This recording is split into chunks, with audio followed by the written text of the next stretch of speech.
वंदे मातरम साथियों, अपन बात करते हैं एक नए का मैं यूं कहूंगा टॉपिक उठाएंगे जिसका नाम है बहुलक। अपन ने पिछली क्लास में बात करी थी इस बहुलक के बारे में। आपको बहुलक नाम तो आपको याद आ जाएगा पॉलीमर नाम से। किस नाम से भैया? पॉलीमर नाम से याद करना। मैंने आपको कहा था कि अपन एक टॉपिक उठाएंगे पॉलीमर या बहुलक। तो सबसे मैं यूं कहूंगा पहली बात जो मैं बोलने जाऊंगा बहुलक या पॉलीमर के बारे में वो क्या है। मैंने आपको कहा था कि पॉलीमर जो है, बहुलक जो है, मैं यूं कहूंगा कि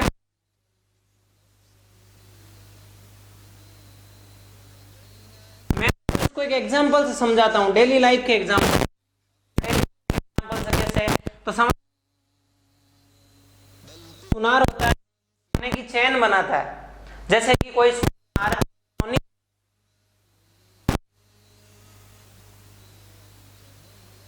बनाता है तो वो क्या करेगा,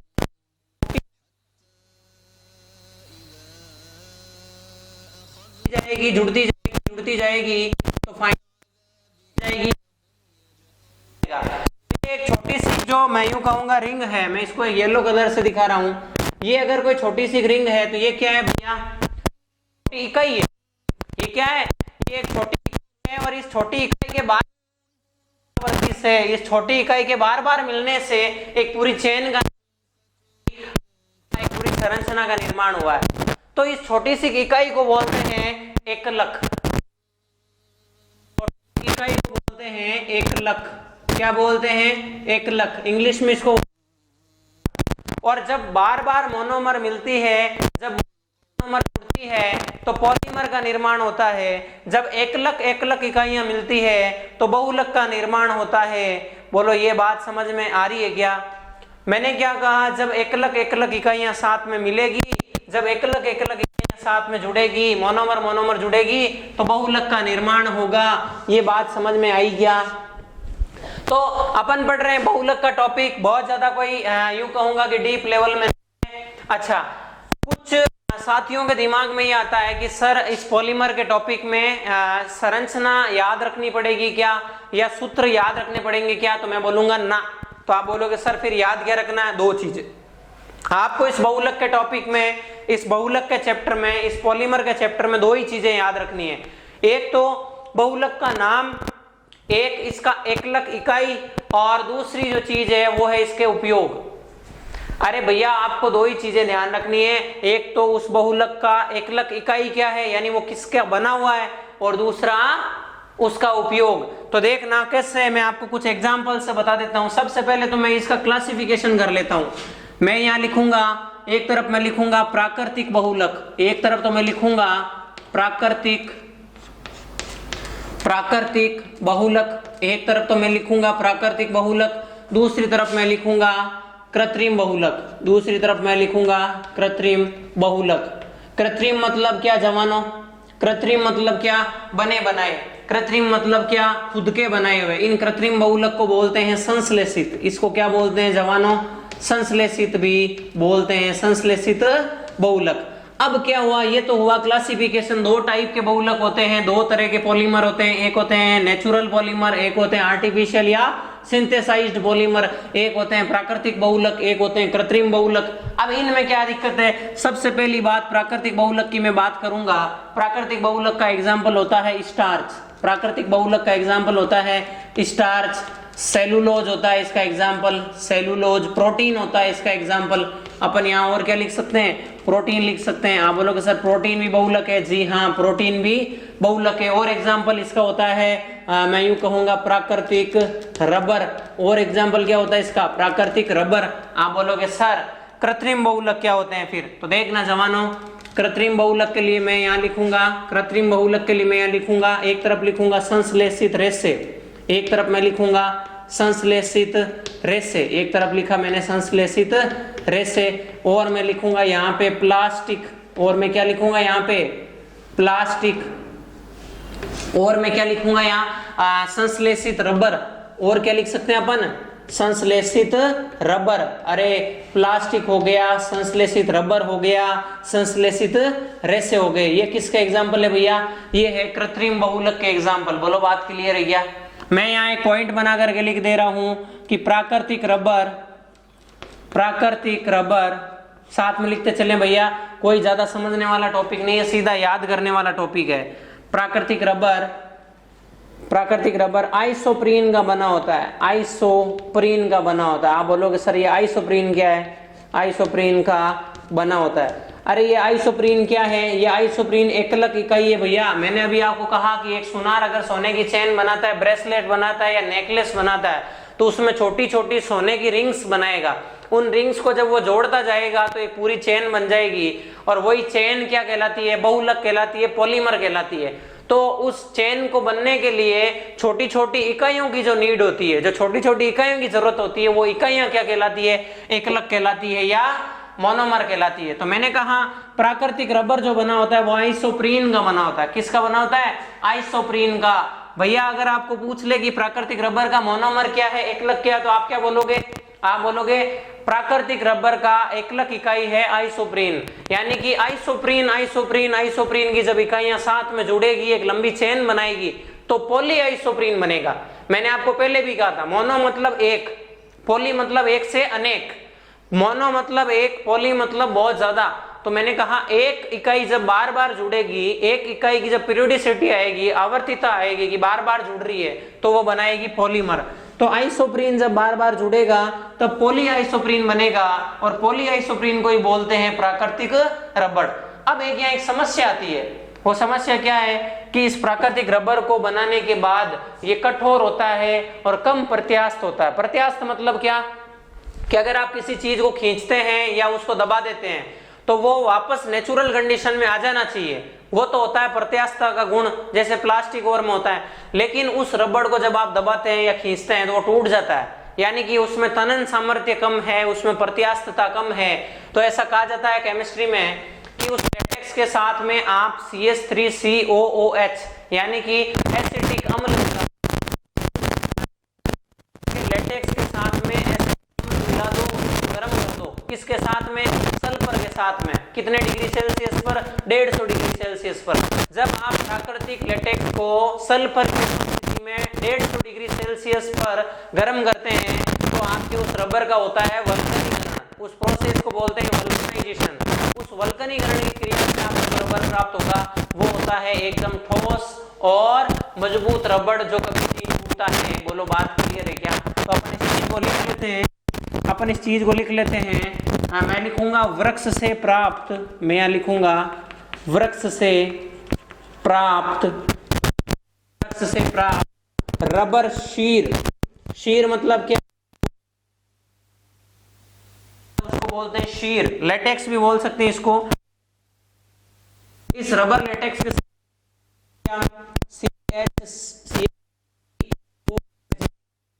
अम्ल, इस रबर शीर के साथ मैं मिलाऊंगा एसिटिक अम्ल, और मैं क्या करूंगा? इसको मिला प्राप्त होगा ठोस, मुझे प्राप्त होगा ये कम प्रत्यास्थ, ये कम प्रत्यास्थ है, यानी कि इसका तनन सामर्थ्य प्रत्यास्थ नहीं है, ये तो टूट जाएगा। इसलिए क्या कहते हैं कि 150 डिग्री सेल्सियस टेम्परेचर पर सल्फर के साथ गरम कर दो। इस गरम करने को बोलते हैं, इसको बोलते हैं रबर का वल्कनीकरण। रबर का वल्कनीकरण, और अपने को प्राप्त हो जाएगा प्रत्यास्थ रबर। यानी कि ये रबर अब नहीं टूटेगा, इसको यूज कर सकते हैं, इसकी तनन सामर्थ्य भी अच्छी है, टूटेगा भी। बता दूं, अपना टॉपिक चल रहा है बहुलक का, पॉलीमर का। मैंने कहा एकलक इकाइयां तब बहुलक इकाई बनती है। जब एकलक साथ में जुड़ती है तो बहुलक बनता है। जब मोनोमर यूनिट्स जुड़ती है तो पॉलीमर यूनिट बनती है। मोनोमर होती है छोटी, पॉलीमर होता है बड़ा। एग्जाम्पल मैंने कहा दो तरह के होते हैं, एक होता है प्राकृतिक बहुलक, एक होता है कृत्रिम बहुलक।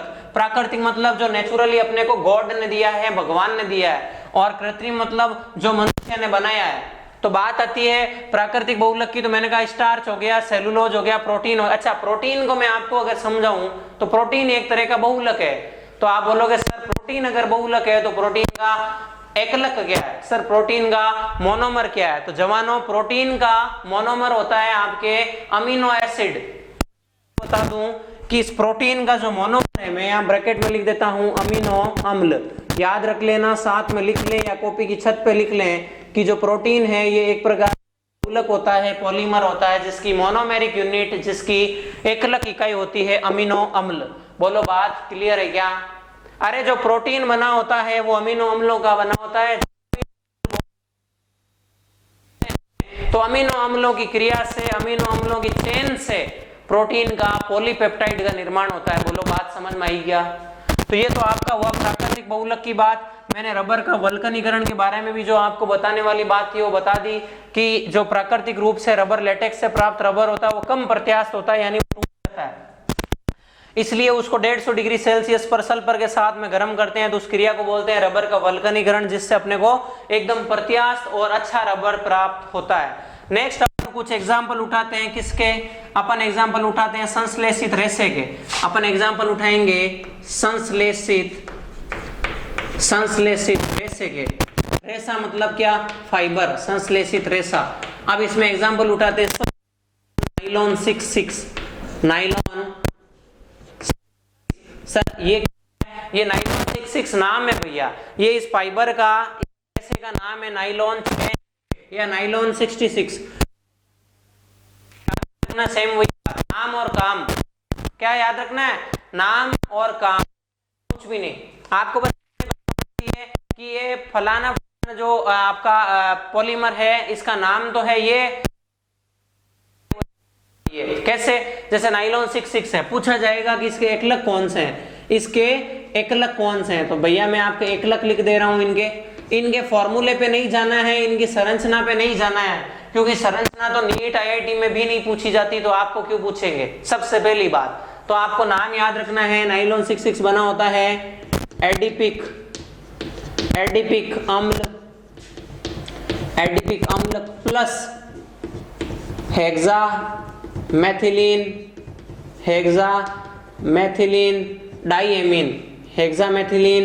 डाइएमीन।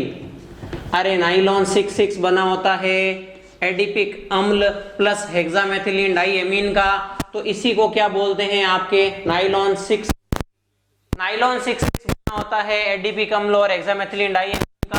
सर यूज बता दो, इसके काम बता दो, तो भैया इसका काम है फाइबर्स बनाने में। अरे जो फाइबर होते हैं, जो भी पैराशूट से उतरते हैं, जो नाइलॉन के रेशे बने होते हैं वो, यानी कि उनमें प्रत्यास्थता का, तनन सामर्थ्य का बहुत अच्छा गुण होता है, इस वजह से वो टूटते नहीं हैं। तो नाइलॉन 66 से फाइबर बनते हैं, कपड़े बनते हैं भैया इससे। क्या बनते हैं इससे? कपड़े बनते हैं। आपने टी शर्ट्स वगैरह देखी होगी, जो चमकदार टी शर्ट्स होती है या जो मैं यूं कहूंगा खेल कूद वाली टी शर्ट वगैरह होती है, जर्सी, वो किससे बनती है? नाइलॉन 66 से। नेक्स्ट एग्जांपल अपन देखते हैं, नेक्स्ट पॉलीमर देखते हैं संश्लेषित रेशे में अपन टेरिलीन। कौन सा आता अपना? टेरिलीन की जब मैं बात करूंगा तो इसको बोलते हैं डेक्रोन। इसको क्या बोलते हैं? डेक्रोन। तो इस डेक्रोन के लिए मैं बात करूंगा टेरिलीन या डेक्रोन की, तो मैं बोलूंगा इसकी मोनोमर, वही बात, इसकी मोनोमर, इसकी एकलक इकाइयां कौन सी है? तो टेरिलीन के लिए कहा जाता है ये बनता है टेरिथैलिक, ये बनता है टेरिथैलिक अम्ल, ये बनता है टेरिथैलिक अम्ल प्लस मतलब क्या? दो चीजें मिक्स होती है भैया, दो चीजें मिक्स होने से आपका रेस्पेक्टिव पॉलीमर बनता है। तो ये बनता है आपका टेरिथैलिक अम्ल प्लस एथिलीन से। यही चीजें आपको याद रखनी है, बस इनका नाम, इनकी एकलक इकाइयां और इनका यूज। और इनका यूज की, मैं इसके यूज की बात करूंगा तो इससे भी कपड़े तैयार करे जाते हैं। किससे? इस टेरिलीन से कपड़े, और बेल्ट बनता है इससे। क्या बनता है जवानों? बेल्ट बनता है इससे। बेल्ट लगाते हैं वो किसका बना होता है? टेरिलीन का। और नाव जो होती है, बोट जिसको बोलते हैं, नावों की पाल बनती है इससे, नावों की पाल बनाने में। बोलो बात क्लियर है क्या? नावों की पाल बनाने में। बहुत सिंपल चीजें हैं, भेजा लगाना ही नहीं है, सीधा याद करना है। बात अपना चल रहा है टॉपिक पॉलीमर का। कुछ पॉलीमर मैंने आपको बताए, पहले classification, artificial polymer, natural polymer के अंदर सेलुलोज, प्रोटीन, प्राकृतिक रबर, इनका एकलक होगा अमीनो अम्ल। फिर मैंने आपको बताया कि जो प्राकृतिक रबर है वो आइसोप्रीन का बना होता है। अपने रबर के वल्कनीकरण की बात करी, सवाल बनता है कि वल्कनीकरण में कौन सा तत्व है या कौन सा अणु काम आता है, तो आपको याद रखना है वल्कनीकरण में सल्फर काम आता है। बात क्लियर है क्या? नेक्स्ट बात आती है संश्लेषित रेशे की, तो नाइलॉन 66 इसकी एकलक होती है एडीपिक अम्ल और हेक्सामेथिलीन डाइएमीन। यूज मैंने बता दिया फाइबर्स और कपड़ों में। टेरिलीन का दूसरा नाम है डेक्रोन। ये किसका बना होता है? ये होता है टेरिथेलिक एसिड प्लस एथिलीन का। एग्जांपल कपड़े, बेल्ट, नावों की पाल बनाने में। नेक्स्ट देखते हैं, बात करते हैं किसकी? प्लास्टिक की। मैंने कहा अपन पढ़ रहे हैं पॉलीमर या बहुलक, तो अपना नेक्स्ट जो पॉलीमर आएगा वो आएगा प्लास्टिक। आप सब जानते हैं भैया रोज यूज होती है, तो अपने डेली लाइफ का प्रोडक्ट है जिसका नाम है प्लास्टिक। अब मैं इसके अंदर की बात अगर बताऊं जो किसी को नहीं पता है साइंस के अलावा, प्लास्टिक जो होती है वो दो टाइप की होती है, या यूं कहूंगा प्लास्टिक या प्लास्टिक के प्रोडक्ट्स जो होते हैं या प्लास्टिक के जो उत्पाद होते हैं वो अपन डेली लाइफ में यूज करते हैं, वो भैया दो टाइप के। आप बोलोगे सर दो टाइप कौन से? मैं आपको बताना चाहूंगा। एक तो होता है थर्मोप्लास्टिक, एक तो होता है थर्मोप्लास्टिक और एक होता है थर्मोसेटिंग। एक होता है थर्मोप्लास्टिक, एक होता है थर्मोसेटिंग। अब थर्मोप्लास्टिक और थर्मोसेटिंग में क्या दिक्कत है? मैं आपको बताऊंगा। इसका नाम होता है ताप सुन्नमय। ताप हिंदी होती है इसकी ताप सुन्नमय, और इसका होता है ताप सुदृढ़। ताप सुदृढ़। अब इनमें क्या डिफरेंस है, क्या इनके एग्जांपल्स है, वो चीज देख लेते हैं।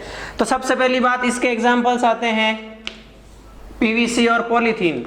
पीवीसी एंड पॉलीथीन, हिंदी में लिख देता हूं मैं पीवीसी पॉलीथीन।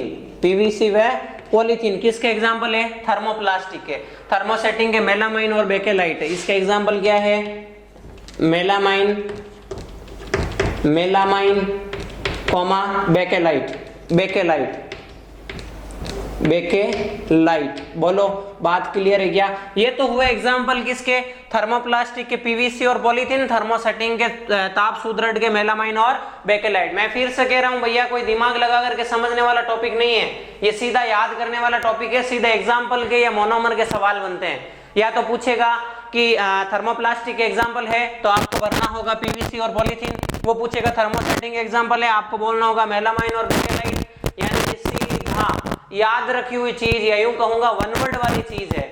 आपको पूछा, आपको जवाब देना है, कोई दिमाग नहीं लगाना है, कोई सूत्र नहीं लगाना, सीधा सीधा। अगर आपके मेमोरी में है चीज सेव तो आप आंसर दे दोगे, नहीं है तो सीधा सा बात है, या तो छोड़ गया होगा या नेगेटिव होगा। बात क्लियर है?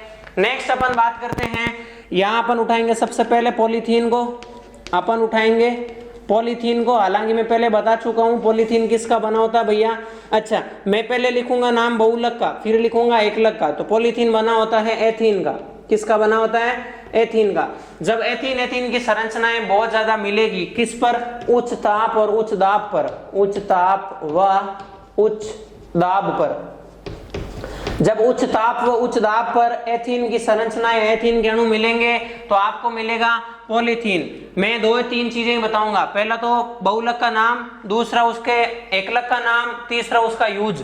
तो देख लो इसके यूज किया है जवानों। आपको पता ही है पॉलीथीन की यूज किया है थैलियां बनाने में। जो आप कैरी बैग्स यूज करते हैं, थैलियां यूज करते हैं, थैले यूज करते हैं प्लास्टिक के, वो थैलियों के निर्माण में। और मैं क्या बोलूंगा, थैलियों के बाद में अपन बात करेंगे सांचे में ढलने वाली वस्तु। अरे सांचे में ढलने वाली वस्तु होती है ना, सांचे में ढलने लायक वस्तु बनाने में। और अपन बात करेंगे अगर इसकी नेक्स्ट पीवीसी की। पीवीसी मतलब क्या? पहली बात तो पूरा नाम क्या है? Poly vinyl chloride. PVC polyvinyl chloride.